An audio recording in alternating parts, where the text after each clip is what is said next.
What's good, guys? In today's video, I'm going to teach you how to get the Logistician Tome and the Forager's Tome in Dragon's Dogma 2. Let's jump straight into it. So there's two NPCs that you want to go and visit to be able to get these tombs, and that is going to be Kendrick and Malcolm.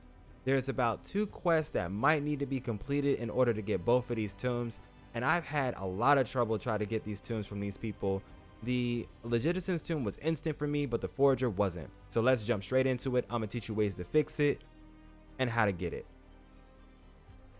So the 2 quests that you need to make sure that you have completed are going to be the following.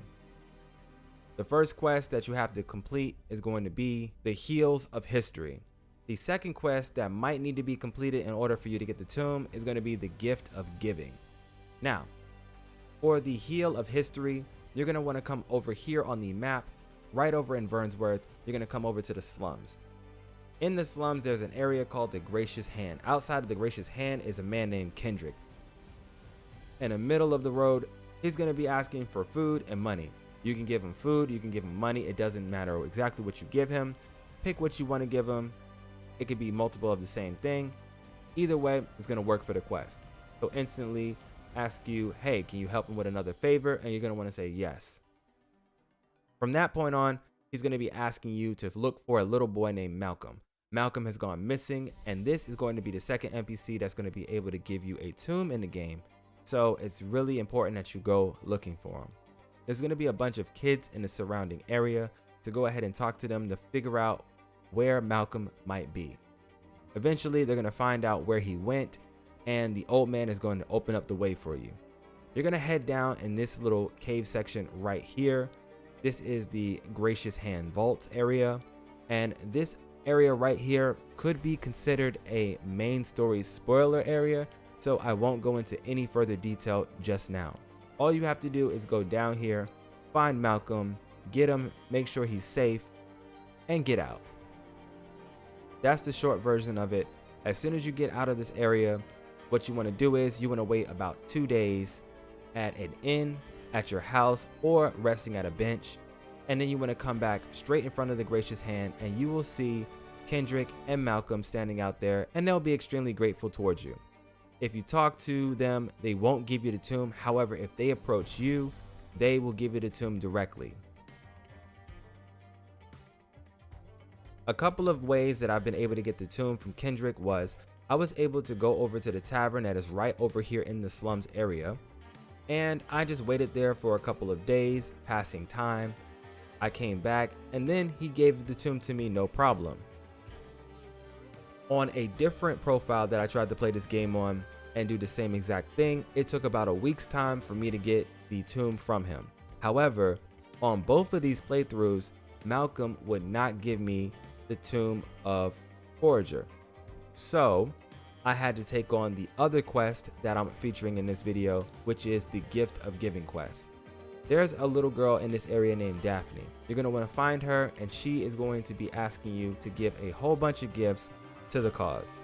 She's going to be asking for silver ore, a bunch of flowers, gold ore, and some detoxins. There's some other things she might have asked for that I can't remember off the top of my head, but that's the gist of it. Once you give her all the different items in question, she will be extremely grateful to you, and you're going to want to repeat the same process that you did for Kendrick and Malcolm. Go stay at an inn, pass time, or do what you got to do for 2 days and come back. As soon as you talk to her, her affinity should be instantly maxed out, so she should hand over the Forager Tome without any problem. If she doesn't hand it over to you, that's okay too. You can just give her a bunch of flowers. One day, go sleep and come back and give her more flowers, and she should instantly give you the tomb. And that is exactly how you get the Forager's Tome and the Logistician's Tome in Dragon's Dogma 2. If you like what we do here in the channel, make sure you smash that like button and sub to the channel so that you don't miss out on any more tips, tricks, guides, and a whole lot more for Dragon's Dogma 2. Now, for those who would like to know what exactly these tombs do and some use cases, let's get into it. For everybody who's sticking around, I really appreciate it. Let's talk about what these tombs do. So we'll go over into the tutorial area, and we'll go down to pawns and specializations. The Forager's Tome will enable your pawns to be able to locate any enhancements for your weapons and armor on the map. If you've hired a pawn, or if your actual main pawn has this ability, you'll be able to look at your map and see all of these little crystals all over the map. What these crystals are, these are locations that you can actually go to that will have the upgrade materials that you're looking for. So if you've been looking for copperstone or something like miasmite or something very important, you can just go right here on the map and figure out exactly where it is. Now, the Logistician's Tome is actually pretty interesting. For this one, it's going to give your pawn the ability to move all the items around in each of your inventories.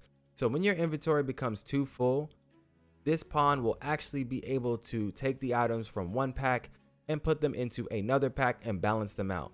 Basically, you won't become overburdened if this pawn constantly shuffles your items around. They also have the ability to instantly craft any materials that are in your inventory that can be crafted together, which could become a pain or extremely useful.